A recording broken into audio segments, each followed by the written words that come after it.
Introduction to Slack channels. Slack channels are designed to bring the right people, information, and tools together.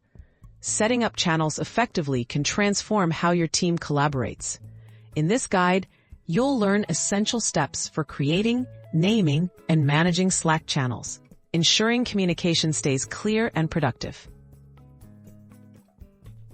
Creating the right channels. Start by identifying your team's projects, departments, or topics that need dedicated channels. Channels can be public to share information company-wide or private for confidential discussions. Avoid unnecessary overlap to prevent confusion. Include key stakeholders and encourage relevant team members to join the channels that impact their work the most.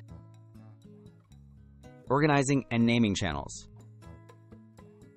Consistent naming helps everyone find the correct channels quickly. Use clear prefixes like proj- for projects or team- for departments. For example, Proj Marketing Campaign or Team HR. Stick to simple and intuitive names and document your naming conventions somewhere visible to all members.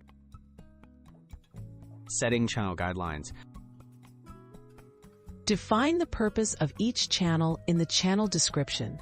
Set expectations about what should be posted to keep discussions focused. Encourage team members to use threads for side conversations, which keeps the main channel tidy and helps everyone follow along more easily. Managing and archiving channels.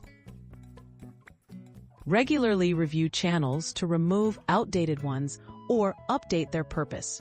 Archive channels that are no longer active to keep Slack organized.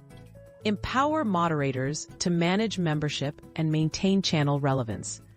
Periodic housekeeping ensures the workspace stays efficient and uncluttered. Tips for ongoing collaboration. Pin important messages and resources to channel headers for easy access. Integrate useful apps like polls or calendars to streamline workflows directly within Slack. Encourage feedback on channel organization so you can adapt your setup as your team's needs evolve. Consistent review and improvement are key for long-term success.